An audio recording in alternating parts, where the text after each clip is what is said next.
अब जो मेरी बहनें, मेरी बेटियां, मेरी बच्चियां जो अपने बच्चों को रोने में मोबाइल दे रही हैं, उनका बच्चा बड़े होकर उन्हें भूल जाएगा, खुदा को भी भूल जाएगा। वो मेरी बेटियां, मेरी बहनें मेरी तरफ देखें और मेरी मौलाए कायनात फरमाते हैं, फातिमा ने मुझसे कभी कोई ख्वाहिश नहीं की। हालांकि सारी दुनिया का झगड़ा ही है ये कि ये नहीं लाए और वो नहीं लाए। उन्होंने मुझसे कभी कुछ मांगा? जल्दी बोलो, मांगा नहीं। तवज्जो कर रहे हैं आप मेरी बात में?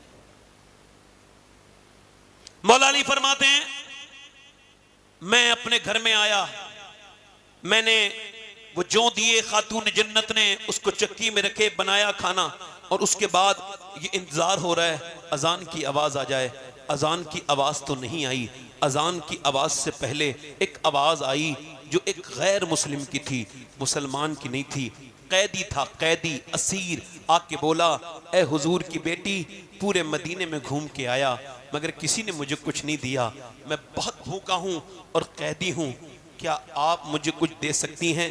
मैं मुसलमान नहीं हूं, गैर मुस्लिम हूं, अल्लाह के रसूल की बेटी, आपका नाम सुन के आया हूं। किसी ने कहा है जिसे पूरे मदीने में कहीं कुछ नहीं मिलता, उसे हुजूर की बेटी के दरवाजे से खाली वो नहीं जाता। वो कहता है अल्लाह अकबर, वो कहता है उसने आवाज दी ना तो जैसी हुजूर की बेटी के कानों तक आई, उठा दिया खाना, और इमाम हसन भी दे आए, इमाम हुसैन। फिर पानी से दोनों भाइयों ने रोजा इफ्तार किया। मौला अली मस्जिद में लेके गए। हुजूर ने देखा दोनों बच्चे कांप रहे थे भूख की वजह से। मेरे सरकार ने अपने दोनों नवासों को प्यार किया और फिर उनके सर पे हाथ रखा, फिर फरमाया, ए अली, अरे तू सखावत तो जमीन पे कर रहा था मगर उसके चर्चे आसमान पे हो रहे थे। अली, अल्लाह ने अभी जिब्राइल को भेजा है और फरमाया है, मुझे एक सवाल का जवाब चाहिए आप लोगों से कि मियां खाना तो 4 दिन भी हो सकता था मगर ये फाका 4 दिन का नहीं है, ये रोजे 4 नहीं है 3 है, ये 2 भी नहीं है, ये 3 दिन के हैं। क्यों? क्योंकि अहले बैत के दरवाजों से आवाज आ रही है, मदीने के दरो दीवार आवाज दे रहे हैं कि ये 3 रोजे हुसैन की प्रैक्टिस के लिए थे, ये हुसैन की समझाने के लिए थे, ये हुसैन की मजबूती के लिए थे कि हुसैन जब करबला के मैदान में तुझे 3 दिन भूखा और प्यासा रखा जाए तो मेरे हुसैन तेरे कदम हिलने नहीं चाहिए, अपने घर से सीख के चला जा, जान दे देना, दीन बचा ले। नारे तकबीर। और हुआ भी यही। आओ करबला की तरफ चलते हैं। हुआ भी यही। जब यजीद हाकिम बना तो उसने इमाम हुसैन से बैत चाहिए। क्या चाहिए? और इमाम हुसैन ने उसे अपनी आंखों से शराब पीते देखा था। क्या पीते देखा था? बोलो। देखो, अपना वजन मेंटेन करके रखना, वरना बहुत देर आदमी वजन वाला बैठ भी नहीं पाता कहीं। समझ आ रही है आपकी? हाँ, तवज्जो है मेरी तरफ? तवज्जो है? समझ रहे हैं मेरी बात को? यजीद को क्या करते देखा था? जिना करता था, जानी था, शरीयत को बदलना चाहता था। इमाम को जब हाकिम मदीना ने बुलाया, गवर्नर मदीना ने, हुसैन यजीद की बैत करो, इमाम ने इनकार किया जो कि आपकी शान के मुताबिक था। ना सिर्फ इनकार किया बल्कि एक जुमला इरशाद फरमाया। और क्या फरमाया? इनकार कैसे किया बताऊं? आपने फरमाया, मेरे जैसा यजीद जैसे की बैत, मेरे जैसा, जल्दी बोलो यार, आप बोलो तो जरा, आप लोग जरा जल्दी बोलो। क्या? मेरे जैसा, आप बोलो, आप लोग बोलो, मेरे जैसा यजीद जैसे की, मेरे जैसा, ये नहीं कहा मैं यजीद की बैत नहीं कर रहा हूं, फरमाया मेरे जैसा यजीद जैसे की बेअत। इसका मतलब ये था, इमाम ये फरमा रहे थे, जो मेरे जैसा होगा वो कयामत तक यजीद जैसे की बेअत नहीं कर सकता। जिंदाबाद, जिंदाबाद, सुभान अल्लाह, सुभान अल्लाह। इससे पहले के मदीने के हालात बिगड़ते, आपने मदीना छोड़ दिया। आप जाते नहीं थे मदीने में कोई मसला हो तो आपने मक्का आ गए, और मक्का आने के बाद फिर आपने करबला की तरफ को रुख किया जब यजीदियों की कूफियों के बड़े खतूत आए। इधर देखो, तवज्जो थोड़ा सुन लो करबला की बात। अच्छा, यजीद ने यह कहा था कि भाई हुसैन अपने मदीने में रहें, आराम से इमामत करें, तकरीर करें, जो भी करना है, मगर मेरी हाथ पर बैत कर ले, मुझे कोई मसला नहीं। मगर इमाम ने कहा कि मुझे दीन बचाना है, अगर यजीद के हाथ पे बैत हो गई तो ये कोई किसी जालिम के खिलाफ खड़ा नहीं होगा, वो कहेगा हुसैन नहीं खड़े हुए तो हम क्या खड़े हुए। आप मेरी बात समझ रहे हो? समझ रहे हो मेरी बात? नहीं। इमाम करबला के मैदान में जा रहे हैं और जरा इमाम का बयान ऐसे किया करो जैसे मैं आपको सुना रहा हूं, ऐसे नहीं कि जैसे वो गिर गए थे माज़अल्लाह कि हुसैन ने ये, ऐसा नहीं, जैसे मैं बयान कर रहा हूं वैसे बयान करो। इमाम अली मकाम को जब मुस्लिम में नकील ने खत लिख दिया, बाद में हालात सब आपने सुना ही होगा, वो बिगड़ गए, तो इमाम फिर चले तो आपको 2 मंजिल पहले ही हुर ने रोक लिया, और जब उसने रोक लिया तो इमाम ने पूछा ये कौन सी जगह है? लोगों ने कहा फुरात का किनारा है, करबला है, वादिये नैनवा है। इमाम ने फरमाया बस यहीं रुकूंगा मैं। सैयदा ज़ैनब ने पूछा, ना आप मक्के में रुके, ना रास्ते में कहीं रुके, यहां क्यों रुके हैं? फरमाया यहीं मैं शहीद किया जाऊंगा, यही वो जगह है। क्योंकि इसी जगह पे मौला अली जंग सिफ़ीन के मौके पे आए थे और आपकी आंखों में आंसू थे, और फरमाया तो हुजूर ने मुझे खबर दी थी कि हुसैन फुरात के किनारे शहीद किया जाए। मेरे बच्चे, मेरे पोते, मेरे नवासे यहीं पे शहीद किए जाएंगे। इमाम अली मकाम ने अपना पड़ाव वहीं डाला। रिवायत बहुत लंबी चौड़ी है, इस वजह से मुख्तसर बयान करके सिर्फ मकसद बयान कर रहा हूं करबला का, अपने एतबार से जितना कर सकता हूं मैं, मुकम्मल बयान जो कर सकता हूं वो कर सकता हूं। इमाम अली मकाम की मुकाबले के लिए इधर देखो, तवज्जो करो, कितने लोग भेजे ये बताओ? ये लोग थे 72, कितने थे? 72। अच्छा, 72 का मुकाबला 100 लोग कर सकते हैं ना, आराम से कर सकते हैं ना, और फौजी अगर 100 हो तो कर सकते हैं। मगर मियां उन्होंने 100 नहीं भेजे, यजीद ने 200 भी नहीं भेजे, 1000 नहीं भेजे, 5,000 नहीं भेजे, 10,000 नहीं, 15,000 नहीं, 20,000 नहीं, बल्कि 22,000 का लश्कर भेजा, आर्मी भेजी। आम लोग नहीं थे, वो आर्मी थी, इनके पास फौजी सारे जो सामान थे, इनके पास असले थे, वो सारे लोग आए और 22,000। उबैदुल्लाह बिन ज़ियाद ने खत लिखा, यजीद 22,000 क्यों भेजे? अरे ये 1,000 भेज देता, 500 ही काफी थे, ये 72 लोगों के लिए 22,000 का लश्कर क्यों भेजा है? तो यजीद ने खत लिखा, तेरा दिमाग खराब हो गया है क्या? अरे तू, तेरा पागल हो गया, तू कह रहा है 72 है, तूने 72 तो गिन लिए, मगर ये गिनती नहीं की कि उसमें अली के पोते कितने हैं और बेटे कितने हैं। अगर सब एक साथ आए तो 22,000 को भी मिटा सकते। जिंदाबाद जिंदाबाद, सुभान अल्लाह सुभान अल्लाह सुभान अल्लाह, जिंदाबाद जिंदाबाद। जब हुर ने देखा कि ये जंग शुरू हो गई और आज रात का वक्त है, वो रात को ही आ गए, जंग करो इमाम से, या तो बैत करो या जंग करो। इमाम फरमाने लगे मैं यजीद की बैत नहीं करूंगा, का तो फिर हमसे यही हुक्म है, या तो आप बैत करो या फिर हम आपका जंग करेंगे, आपको कत्ल करेंगे। इमाम ने फरमाया रात को शाम को कौन करता है, सुबह बात खैर वो माने डील हो गई। रात को इमाम ने अपने 72 लोगों को समझाया, किसके? जवानों को, अपने दोस्तों को, देखो मेरे साथ मसला है, तवज्जो करना, उसमें कुछ सहाबा भी हैं। फरमाया कि मेरे साथ मसला है, हुजूर के सहाबा भी हैं, मेरे साथ मसला है, जो भी है तुम चले जाओ, और अगर शर्म आ रही है तो चिराग बुझा देता हूं।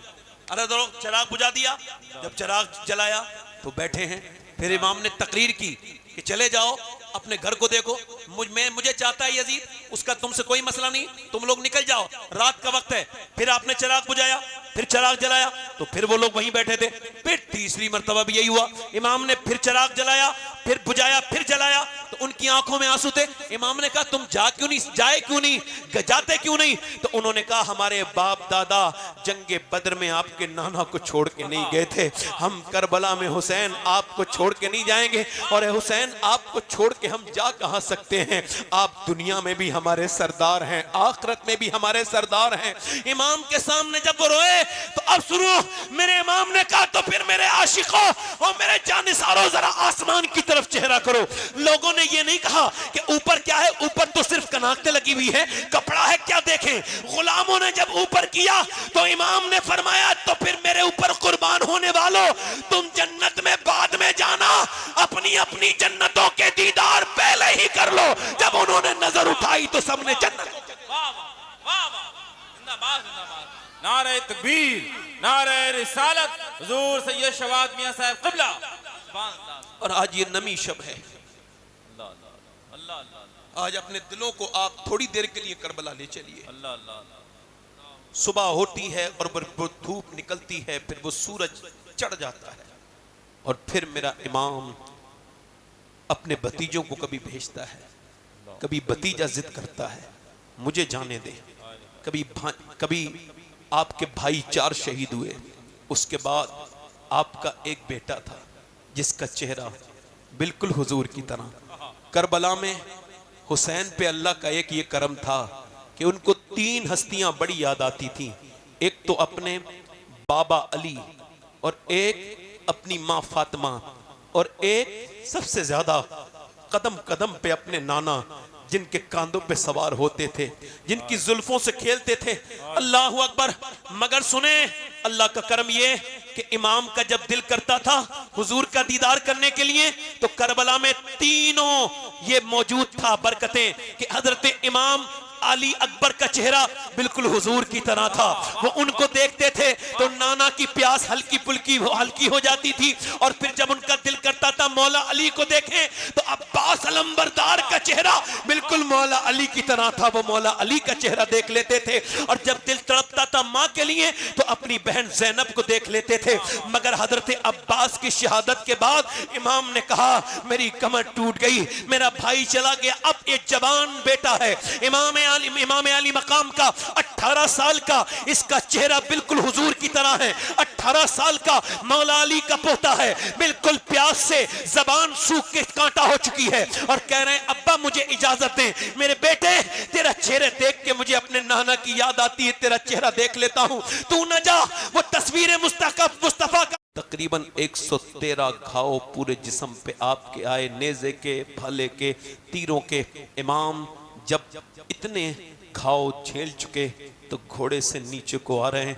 अब इमाम घोड़े से नीचे को आते हैं और आकर के अल्लाह अकबर, मेरे इमाम ने जब जमीन पे तशरीफ लाने लगे तो रावी ने लिखा है, हजरत बाबा फरीदुद्दीन गंज शिकर फरमाते हैं हुसैन जब घोड़े से नीचे आ रहे थे तो आपके लब हिलते थे और क्या कहते थे, अल्लाह मेरे नाना की उम्मत को बख्श देना, अल्लाह मेरे नाना की उम्मत को बख्श देना।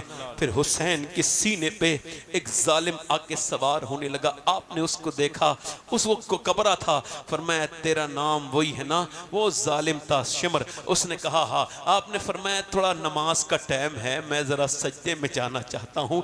उसके बाद इमाम ने 113 जख्म के बाद अपना सर सजदे में रखा और फिर कहा मालिक मेरे करीम तेरी तकदीर पर तेरा हुसैन राजी है, ऐ मेरे करीम ऐ मेरे रहीम हुसैन तेरी तकदीर पर राजी है, अपने बच्चों की शहादत पर राजी है, मगर क्या तू मेरे रब तू भी हुसैन से राजी है? इस नवासे पर मोहम्मद मुस्तफ़ा को नाज है, ऐसे बेटे पर अली और फातिमा को नाज है। सजदे तो सबने किए मगर तेरा जुदा अंदाज है, हुसैन तूने वो सजदा किया जिस पर खुदा को नाज है। इमाम हुसैन रदी अल्लाह तआला अन्हु की फिर आपने वो सजदा किया, उसके बाद आपकी मुबारक गर्दन, वही गर्दन गर्दन। इमाम जब करबला के मैदान में जा रहे थे तो फरमाया था, देखो मैं अपने नाना का नवासा हूं, मेरे बाद तुम्हें कोई नवासा देखने नहीं मिलेगा। मैं वो हुसैन हूं, मुझे पहचानो, मुझे कत्ल ना करो। मैं वही हुसैन हूं जिसे कभी नाना चूमते थे, कभी अपनी जबान मुझे चुसाते थे। आज करबला के मैदान में मेरे इमाम अली मकाम की गर्दन को जब काटा गया है, उसके बाद नेज़े पर चढ़ाया गया। जब खैमे में खबर हुई, अल्लाह अकबर, उसके बाद खैमे जला दिए गए, इमाम अली मकाम के खैमे जला दिए गए। मगर एक बात यहां पर अपनी बहनों से हाथ जोड़ रहा हूं, अपनी बेटियों से हाथ जोड़ रहा हूं, यह दुनिया मुख्तसर है, जवानियां खत्म हो जाएंगी, ये सारी रौनकें खत्म हो जाएंगी, ये सिवाय धोखे के कुछ नहीं है। मगर बेनमाजी मेरी बहनें अगर हो, जो कुरान की तिलावत न करती हो वो मेरी बहनें हो, तो सुनो मैं तुमसे कह रहा हूं कि करबला के मैदान में एक सबक यह भी है कि जब सूरज डूबने लगा, एक हाथ अगर काट के डाल दो किसी के घर में तो उसके घर की पूरी औरतें इतना रोएंगी कि बेहोश हो जाएंगी। अपने भाई का हाथ देख लेंगी तो अपने अजीज का हाथ देख लेंगी। मगर यहां सिर्फ हाथ नहीं है, यहां लाशें पड़ी हैं, उनके ऊपर घोड़े दौड़ रहे हैं और घोड़े दौड़ रहे हैं उनके ऊपर, और उनके सर नेज़े पे चढ़ा दिए गए हैं। मगर जैसे ही वो सूरज डूबने लगा, सैयदा ज़ैनब ने कहा, ए हुसैन के खैमे के औरतों, ए नबी के घर की औरतों, ए बच्चों, जल्दी से नमाज की तैयारी करो। अब ये लोग नमाज की तैयारी कर रहे हैं, इनके पास पानी पीने तक को नहीं है, फिर क्या करेंगे? इन्होंने सिर्फ जो है ना, अल्लाह अकबर, ये इन्होंने तयम्मुम किया है। और अब सैयदा ज़ैनब सजदे में है, सैयदा शहरबानो सजदे में है, सैयदा उम्मे कुलसूम, सैयदा शहरबानो उम्मे रुबाब सजदे में है, इमाम ज़ैनुल आबिदीन सजदे में है। अल्लाह अकबर, ऐसी भी कोई नमाज पढ़ सकता है कि हम तो हम तो पंखों में नमाज नहीं पढ़ रहे, एसी में नहीं पढ़ रहे। इमाम के घर की औरतों ने इस हाल में नमाज पढ़ी है, वो सजदे में। इमाम ज़ैनुल आबिदीन कहते हैं फिर चादरें छीन ली गई। जब चादर छीनी गई इमाम ज़ैनुल आबिदीन की बहन, इमाम ज़ैनुल आबिदीन फरमाते सैयदा ज़ैनब के सर से, तो आपने करबला से फिर मदीने की तरफ को मुंह कहा, ऐ मेरे नाना, आपका नवासा शहीद कर दिया गया। आपकी वो नवासी जो आपकी गोद में खेला करती थी, उसकी चादर छीन ली गई है। नाना, मैंने बचपन में वादा किया था अपनी अम्मी से, मेरी माँ फातिमा, मैं गर्दन कटा दूंगी मगर सर से चादर नहीं हटाऊंगी। मगर मेरे नाना, अब मेरे सर से चादर छीन ली गई, मेरे पास अब कपड़ा नहीं, लिहाजा मैंने बालों से अपने चेहरे ढक लिए हैं। फिर उसके बाद मौला अली की नजम अशरफ की तरफ को मुंह करती है सैयदा ज़ैनब और अर्ज करती है, मेरे बाबा अली, मैं वही ज़ैनब हूं जब मक्के में, मदीने में, कूफे में, करबला में चलती थी। आप फरमाते थे, ओ हसन हुसैन, जाओ अपनी बहन के पांव के निशान मिटाते जाओ। मैं नहीं चाहता कि मेरी बेटी के पांव के निशान भी कोई देखे, मगर बाबा, आपकी ज़ैनब के सर से चादर छीन ली गई है। मेरे बाबा, आपकी ज़ैनब, इमाम ज़ैनुल आबिदीन कहते हैं, मेरी फूफी को मैंने ऊंटनी पे सवार देखा, 5000 किलोमीटर सफर करते देखा, मगर कहीं भी मैंने अपनी फूफी की नमाज कज़ा नहीं होते देखी, तहज्जुद भी। मैंने पूछा है, फूफी जान, आपके बच्चों की लाशें पड़ी थी करबला के मैदान में, आप नमाज पढ़ रही थी। चचा अब्बास के बाजू कटे, आप नमाज पढ़ रही थी। मेरे अब्बा शहीद हुए, आपकी नमाज कज़ा नहीं हुई। आपने 5000 किलोमीटर का सफर किया है मगर कहीं नमाज कज़ा नहीं हुई। ये नमाज पढ़ना कहां से सीखी? तो सैयदा ज़ैनब ने कहा, और किससे सीखी? मैंने ये नमाज का पढ़ने का तरीका अपनी माँ फातिमा से सीखा है, मैंने अपनी माँ फातिमा फातिमा से सीखा है। मैं कहता हूं उम्मत पे इसका असर अल्हम्दुलिल्लाह है। ये अलग बात है, कुछ लड़कियां आज भी जब शादी ब्याहों में जाती हैं तो भूल जाती हैं शरीयत की हुदूद को। मगर आज भी अल्लाह का शुक्र है मैं सैयद हूं, मगर फिर भी ये वसीयत कर चुका हूं कि जब मैं मरूं तो मेरे मरने के बाद अगर फलस्तीन की किसी बच्ची का एक जूता मिल जाए तो मुझे दफन करने से पहले कब्र के अंदर मेरे कफन के ऊपर, मेरे सीने के ऊपर वो जूता रख दिया जाए, ताकि मेरे पापी की अल्लाह, मेरे जैसे पापी को अल्लाह बख्श दे। क्यों? क्योंकि वो फलस्तीन की लड़कियां जिन्होंने ये बयान दे के दुनिया से गई हैं, उन्होंने कहा, हम जब रात को सोते हैं पहले बुर्का ओढ़ते हैं, उसके बाद फिर सोते हैं। किसी ने कहा पहले क्यों? कहा पहले कुरान पढ़ते हैं, फिर बुर्का ओढ़ के सो जाते हैं। कहा बुर्का ओढ़ के तो कोई नहीं सोता। कहा हम इस वजह से सोते हैं कि जब बुर्का पहन के जब हमारे यहाँ बम गिरते हैं तो घर में मलबे बन जाते हैं घर और लाशें निकलती हैं, तो ये सोच के बुर्का ओढ़ के सोते हैं कि जब हमारी लाशें निकलें और जब मलबों में से सुबह को, तो वो बेपर्दा नहीं होनी चाहिए, पर्दे में होनी चाहिए, ताकि क़यामत के दिन जब हुसैन के नाना से मुलाकात हो तो हम अर्ज़ कर दें, हमारे बच्चे भूखे मर गए, सब शहीद हो गए, हमने पर्दा नहीं छोड़ा, हमने पर्दा नहीं छोड़ा, कुरान नहीं छोड़ा, नबी का दामन नहीं छोड़ा। मैं अपनी बहनों से कहना चाहता हूँ, अपनी बेटियों से, मौला अली फरमाते हैं मेरी शादी हुई, मेरी बीबी फातिमा घर में आई, मैं उन्हें देख के रोने लगा। पहली बार दुल्हन को दूल्हा देख के रो रहा है। फरमाते हैं उन्होंने पूछा क्या आप इस शादी से राजी हैं, क्यों रोते हैं? तो मैंने कहा फातिमा, जब कोई लड़की दुल्हन बनती है तो दिल में उसके ये हसरत होती है कि वो नए कपड़े अच्छे पहने, मगर मैं देख रहा हूँ आपके चेहरे पे कोई शिकन नहीं, जबान पे कोई शिकवा नहीं। आप जिस चादर में दुल्हन बन के आई हैं उसमें 17 पैमद हैं। हजरत सैयदना मौला अली कहते हैं अजीम बाप की अजीम बेटी उठी, हाथ पकड़ के मेरा कहा मेरे सरताज आप गम न करें, मेरे अब्बा ने फरमाया था फातिमा अल्लाह कपड़ों से राजी नहीं होता, अल्लाह तो सजदों से राजी होता है। मेरी बहनों मेरी बेटियों अल्लाह को राजी करो, मेरे भाइयों अल्लाह को राजी करो। हुसैन करबला में तड़प नहीं जाते होंगे? जो यजीद जो गाने औरतों के नाच देखता था, आज जब इंस्टाग्राम पे लड़के वीडियो फिल्में देखते होंगे गंदी, तो अली अकबर की रूह नहीं तड़पती होगी कि जिस कौम के लिए हमने कुर्बानी दी। जब तुम उनके नाम के मेले लगा के नमाज़े कज़ा करते होगे तो हुसैन तड़पते नहीं होंगे? मैं आप सबसे पूछना चाहता हूं, आप सबसे गुजारिश करना चाहता हूं, मैं अपने दोस्तों से, अपनी बहनों से, अपने भाइयों से, सैयदा ज़ैनब को यजीद के सामने पेश किया गया, यजीद के सामने आप तशरीफ लेके गई हैं, वो जालिम बैठा था तख्त पर, नेज़ों पे सर चढ़े थे। यजीद ने कहा देखो क्या हाल हुआ मेरे दुश्मनों का, उसने इतनी बदतमीजी की, देखो कैसी इनको माज़अल्लाह जिल्लत हो गई। जब वो बदतमीजी करने लगा तो अली की बेटी ज़ैनब बोली और फरमाया ओ यजीद क्या बकवास करता है, ये अभी तख्त भी तेरा है, अभी ताज भी तेरा, ये जो भी कर ले राज भी तेरा है, मगर याद रख तू मेरे भाई को कह रहा है तेरा ये तख्त तो कुछ दिनों की कहानी है, खत्म हो जाएगा, तेरा नाम लेने वाला नहीं होगा, मगर जब भी खतीब कयामत तक मिंबर पे चढ़ेगा, खुतबा पढ़ेगा, तो मेरे नाना की भी तारीफ करेगा, मेरे भाई हुसैन की भी तारीफ। नारे तकबीर, नारे रिसालत, अज़मते अहले बैत, इश्क मोहब्बत, इश्क मोहब्बत। वाह वाह, जिंदाबाद जिंदाबाद। नुमान बिन बशीर बैठे थे, एक सियाबी रसूल, उनके करीब में एक बैठे थे नाबीना सियाबी। उन्होंने कहा नौमान क्या अली आ गए हैं, ये मुझे आवाज अली की लगी है। नहीं, ज़ैनब बोली भी तो लहजे में अली के, ज़ैनब ने किसी हाल में पर्दा नहीं छोड़ा। कैसे बोली? बोलो जल्दी बोलो मेरे भाइयों, जल्दी खत्म करने वाला हूं तकरीर, जल्दी बोलो। कैसे बोली? जल्दी बोलो कैसे बोली?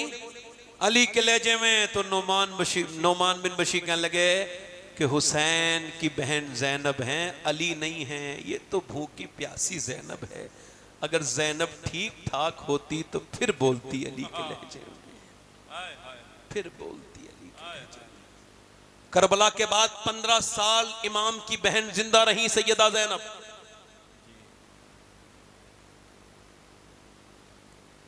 जनाब कारी मोहम्मद अली फैजी साहब तशरीफ ला रहे हैं, लोग बैठे रहे, कोई खड़ा ना हो।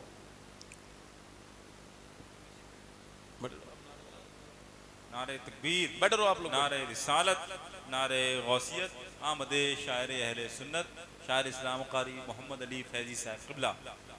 सुभान अल्लाह, सुभान अल्लाह, जिंदाबाद जिंदाबाद। आइए माशाल्लाह, कारी साहब आए हैं, मैं ये भी पढ़ेंगे तो मैं भी सुनूंगा, आप भी सुनिएगा। बस आप लोग बैठे रहें, कोई जाने की कोशिश न करे, दिल लगा के बोलो जरा सुभान अल्लाह। कदर कर इस तवंगर की दुनिया, फिर ना ऐसे तवंगर मिलेंगे, घर में देखो तो फाका मिलेगा, दर पे साइल को गौहर मिले। सुभान अल्लाह, सुभान। बस मैं अपनी तकरीर खत्म करने वाला दिल लगा के आप बोले सुभान अल्लाह। सुभान अल्लाह। खत्म कर रहा हूं, अल्लाह आपको सलामत रखे। इमाम ने करबला में, चचा आपकी बड़ी मेहरबानी, चचा आप बड़े अच्छे इंसान हैं, आप जिन दिल के साफ हैं इतनी साफ दुनिया नहीं है। आप बैठे हैं आराम से, मेरी तरफ देखिए। अल्लाह अल्लाह। अब मैं आपसे यही अर्ज कर रहा हूं, करबला का पैगाम क्या है ये बताओ। जो आज इंस्टाग्राम पे गंदी वीडियो देख रहा है, क्या वो हुसैनी हो सकता है? जल्दी बोलो। अरे यजीद से किस बात का मामला था? जी जी जी। जो यजीद गुनाह करता था आज का जवान भी कर रहा है।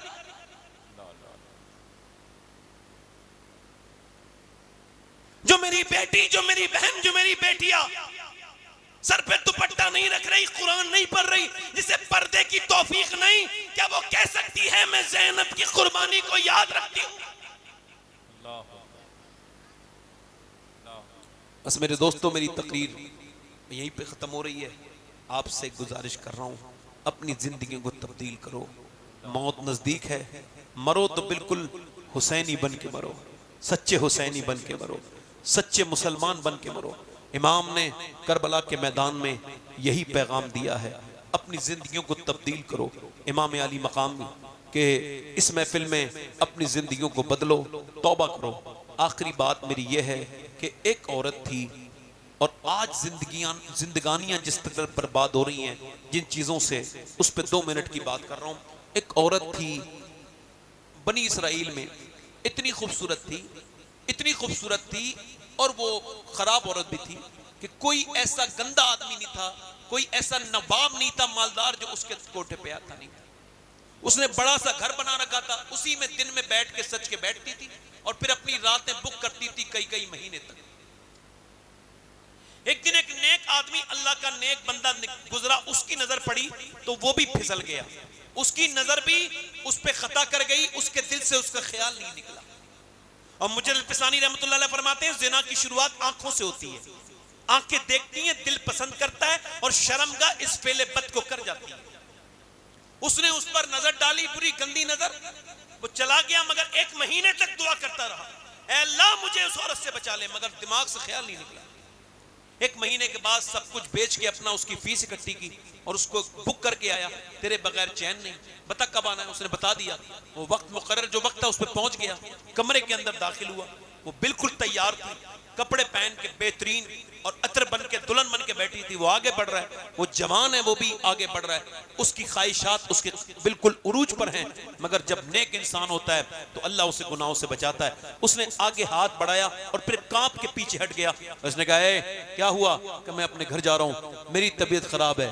कहा तबीयत तो अच्छों की यहाँ पे सही हो जाती है आके, तू ये मुझसे बात सही बता वरना जाने नहीं दूंगी। पहले तो आया क्यों और जा क्यों रहा है? का पूछना चाहती है? हाँ तो सही बात बताऊं? हाँ। तो बस तुझे हाथ लगा रहा तो ये ख्याल आ गया कि जब तुझे हाथ लगा रहा हूं तब भी अल्लाह देख रहा है, और जब मैं रात सजदे में सर रखता हूं तब भी अल्लाह देखता है।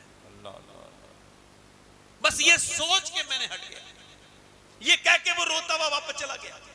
औरत के दिल में बात लग गई, उसने कहा मैं तौबा करूंगी, सारे ग्राहक कैंसिल। हज़रत मूसा तकरीर कर रहे थे, किसी ने कहा जाओ चली जाओ। जैसे अब महफिल में आके कोई आदमी बेवकूफ आके कह दे कि फला एक फाहिशा मुझसे मिलना चाहती है, तो मैं भी उससे ये कहूंगा क्या बदतमीजी कर रहे हो, मैं उससे क्यों मिलूं? एक आदमी आके बोला फला औरत आपसे मिलना चाहती है, हज़रत मूसा डांटा, मुझसे क्यों मिलेगी, भागो से, भगाओ से, मैं क्यों मिलूं उससे? जब ऐसे डांट दिया, वो सुन रही थी, चली गई, दरवाजा बंद करके रोने लगी, मालिक मूसा ने तो भगा दिया, मैं इतनी गुनहगार हूं, मगर ये बता तू भगाएगा तो कहां जाऊंगी? जमी भी खुदा की, जमा भी खुदा का, मकीनो मकान ला मकान भी खुदा का, गुनाहगार बंदे कहां जा सकेंगे? खुदा की खुदाई से बाहर निकल के रो के बोली मालिक बड़ी मैंने जिंदगियां बर्बाद की हैं, बड़े खताएं की हैं, मुझे माफ कर दे। मूसा ने भगा दिया, तू मुझे अपनी बंदे की लिस्ट में से ना निकालना, मुझे माफ कर देना। फूट फूट के रोई, इतना रोई कि पूरा चेहरा भीग गया आंसुओं से, और रोते रोते उसके दरवाजे पे दस्तक हुई तो समझ गई कोई ग्राहक आया है। कहने लगी मालिक मैं दरवाजा नहीं खोलूंगी, मेरा कोई बदतमीज आदमी आया होगा, मुझे फिर गंदा करेगा। फिर उसने दरवाजे पे दस्तक दी जब कई मर्तबा, तो सोचा दरवाजा तोड़ न दे। जैसे ही दरवाजा खोला सामने हजरत मूसा अलैहिस्सलाम खड़े थे। कहने लगे आप क्यों आए हैं, आपने तो मुझे भगा दिया था। औरत कहने लगी, तो हजरत मूसा बोले मुझे क्या खबर थी, अभी मुझे रब ने भेजा है और कहा है जा मूसा वो जो औरत रो रही है मेरी बंदी, उससे कहना उसके आंसुओं को उसके रब ने कबूल कर लिया है, उसके सारे गुनाह माफ कर दिए हैं। अल्लाह अकबर। वो रो के बोली क्या एक बार में मेरी जैसी पापन के गुनाह एक बार में माफ कर दिए? कहने लगे हाँ एक बार में माफ कर दिए, एक बार में।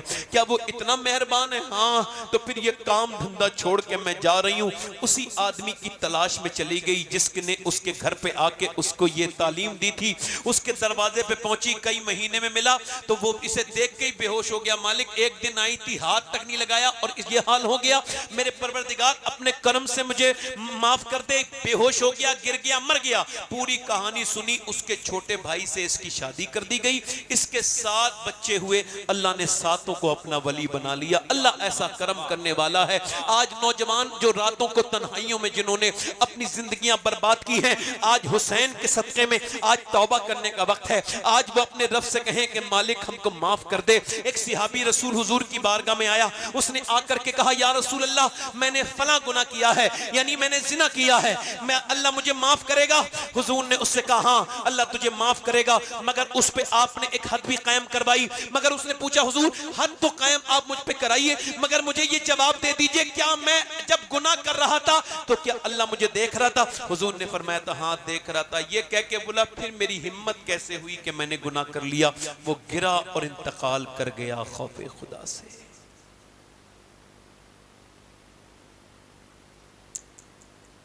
इन हाथों से मैंने कितने लोगों को दफन कर दिया। जो इस साल है ना उसमें से कितने लोग अगले साल की महफिल में नहीं होंगे, बुरा ना मानना। आज इस चौराहे पे मैं तकरीर कर रहा हूं, कल अगर अल्लाह ने सब कुछ सलामत रखा तो यहां कोई और तकरीर करने आएगा और मैं कब्र की अंधेरी में चला जाऊंगा। मौला अली फरमाते हैं तू तो मौत को याद भी नहीं करना चाहता, तुझे डर लगता है कब्र से, तो कहता है कोई और बात कर दे। ये बता जब मौत के जिक्र से तू इतना डरता है तो फिर मौत आएगी तो कैसे मरेगा? अल्लाह। अच्छा ये बताओ कुछ लड़के नाचते नाचते मर जाते हैं, मौत का फरिश्ता आता है तो वो कहता है एक दिन का मौका दे दे, जिसकी रूह निकलने वाली होती है वो कहता है तूने सारे दिन बर्बाद कर दिए, कुछ सातें कुछ तूने सारी सातें बर्बाद कर दी। गौसे आजम फरमाते हैं मौत सुनो, जिस मौत हाल बदलने देती नहीं है, जरा सब लोग बोलो मौत हाल बदलने, जल्दी बोलो मौत। गौस पाक का फरमान दोहराओ, मौत हाल बदलने नहीं देती है। जिस हाल में मरना चाहते हो उसी हाल में जीना शुरू कर दो। अब वो जो फिल्म देख देख के सो रहा है वो फिल्म देख देख के मरेगा। जो गंदी निगाहें कर करके जिंदगी जी रहा है वो गंदी निगाहें लेकर के जाएगा। जो बेनमाजी है अल्लाह का दुश्मन है वो बेनमाजी होके मरेगा। और वो जो अपने माँ बाप को सता रहा है वो माँ बाप का नाफरमान बन के मरेगा। मगर जो नमाजें पढ़ रहा है इंशाअल्लाह नमाजें पढ़ के मरेगा, नमाजी बन के मरेगा। जो माँ बाप को राजी कर रहा है इंशाअल्लाह जन्नती बनेगा। जो अपनी निगाहों को पाकीज़ा कर रहा है, आज के जमाने में वली है वो अल्लाह का जो अपनी निगाहों की हिफाजत कर रहा है, वो इंशाअल्लाह वो जन्नत में जाएगा। मगर खुदा की कसम अपनी आंखें इतनी गंदी ना करो कि मौत के वक्त में तुम्हें कलमा भी याद ना रहे। इतनी फिल्में ना देखो नौजवानों कि तुम्हारी जिंदगियां बर्बाद हो जाएं। इमाम हुसैन की करबला से आवाज आ रही है कि यजीद की तरह जिंदगी ना गुजारो, जिंदगी गुजारनी है तो हुसैन इब्न अली की तरह जिंदगी गुजारो। अपनी निगाहों को पाकीज़ा बनाओ, अपने माँ बापों को अपने माँ बाप का ख्याल रखो। ऐसे न मरो कि तुम्हें कलमा याद ना आए, ऐसे न मरो कि तुम्हें दूसरे कलमा याद दिलाएं। मरना है तो ऐसे मरो कि बरेली की सरजमीन पे 92 साल का एक बुजुर्ग है, उसके इंतकाल का वक्त करीब है, वो मगरिब के बाद बेहोश हो गया है। और जब उसको होश आया है तो उस बुजुर्ग ने पहला सवाल ये पूछा है, ये बताओ क्या मैंने नमाज पढ़ी है? रात के 12 बजे मुरीदों ने कहा नहीं अभी नहीं पढ़ी। कहा तो फिर वुजू कराइए। चाहिए, उठने की ताकत नहीं, वुजू कराया गया, खड़े होने की ताकत नहीं है, 92 साल की उम्र है, मगर जब खड़ा कर दिया नमाज में तो फिर 40 मिनट बगैर किसी मदद के नमाज पढ़ी, आराम से सजदा भी किया, आराम से रुकू भी किया। अपनी जिंदगी की आखिरी नमाज 40 मिनट तकरीबन पढ़ी, आराम से सजदा, आराम से रुकू, आराम से कयाम, आराम से सजदा, आराम से जलसा, जहां भी जो भी नमाज पढ़ी है। उसके बाद बड़े इत्मीनान से अपने बिस्तर पे लेटे हैं और फरमाया, लोगों मेरी तरफ से किसी को कोई तकलीफ पहुंची हो तो माजरत चाहता हूं, माफी चाहता हूं। और लोगों पढ़ो कलमा, पढ़ो कलमा, कहा कहो पढ़ो कलमा। अब सारे लोगों ने कलमा पढ़ा और आपने भी कलमा पढ़ा और ये गए और वो गए। अरे आपने दुनिया को ये बताया ऐसा कलमा ना पढ़ो कि तुम्हें मरते वक्त दुनिया कलमा याद दिलाए, ऐसा कलमा पढ़ो कि जब तुम मर रहे हो तो जिंदा लोगों को कलमा याद करा के चले जाओ। सुनो, उस अजीम हस्ती का नाम आला हजरत का शहजादा हुजूर मुफ्ती आज़म हिंद था, जिसने कहा था मेरे अमाल का बदला तो जहन्नम ही था, मैं तो जाता मुझे सरकार ने जाने न दिया। कितने लोग हैं हुसैन के नाम पे जान देने वाले? हाथ उठा के बताएं। तकरीर मेरी खत्म, हाथ जान दे देंगे दोनों हाथ उठा के बोले, बस खत्म कर रहा हूं, तो 5-10 मिनट ज्यादा हो गए, माफ। नीचे हाथ करें। जो जान दे सकता है कुछ भी कर सकता है ना, कुछ भी कर सकता है ना, कुछ भी कर सकता है। नौजवानों, हुसैन करबला से देख रहे हैं ना, हम सबको देख रहे हैं ना, ईमान है हमारा? नहीं देख रहे हैं ना हुसैन? तो जो जान दे सकता है वो कुछ भी कर सकता है ना। तो कितने नौजवान ऐसे हैं जो आज से इस महफिल में खड़े हो जाएं और कहें आज से हम दाढ़ी भी जान भी दे सकते हैं और पूरी दाढ़ी भी रखा सकते हैं, इस महफिल में खड़े हो जाएं। कौन है हुसैन का आशिक जो आज से पूरी दाढ़ी रखाएगा, इस महफिल में खड़े हो जाए? और कोई है? जिंदाबाद जिंदाबाद जिंदाबाद। खड़ा हो जाए, खड़े हो जाओ, पूरी दाढ़ी रखाने वाला खड़ा हो जाए। इधर कोई है आशिक रसूल हुसैन के नाम पे जो आज से पूरी दाढ़ी रखाए? कोई आशिक रसूल है? और इस महफिल में कोई और है? ये दो हो गए हैं, तीसरा कोई आशिक रसूल है? जो खड़ा हो वो हाथ खड़ा कर सकता है, जो खड़ा हो और दाढ़ी रखाना चाहे तो हाथ खड़ा कर सकता है, जो खड़ा है वो खड़ा रहे। दो आशिक रसूल हैं बस हुसैन के मानने वाले। तीसरा कोई है जो सुन्नते रसूल रखाने के लिए खड़ा हो? खड़े रहना भाई। सुनो, अच्छी लड़की से शादी करनी है तो शादी से पहले दाढ़ी रखा लो।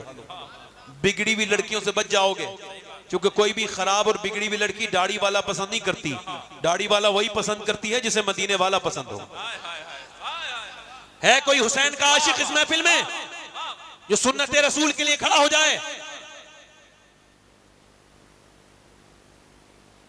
दो आशिक रसूल खड़े हुए हैं माशाअल्लाह। वो बच्चा माशाअल्लाह रो रहा है खड़ा हुआ, मगर ये हुसैन की मोहब्बत का असर है, जिसके दिल पे आ जाए। याद रखो अगर उठ गई एक नजर, जितने खाली हैं सब जाम। एक आशिक रसूल, कोई आशिक रसूल है इस महफिल में? भाई दो ही हैं। मैं तो समझ रहा था कम से कम 10 तो हो ही जाएंगे इमाम हुसैन की 10वीं के सदक़े में, मगर ये तो दो ही हुए हैं। इधर से है कोई नौजवान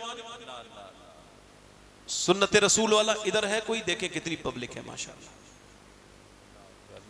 और ये हुसैन की महफिल है, इन्होंने शहादत हुसैन सुनी है, मगर हमारे दिल इतने सख्त हैं कि हम अब नेक बनना नहीं चाह रहे हैं।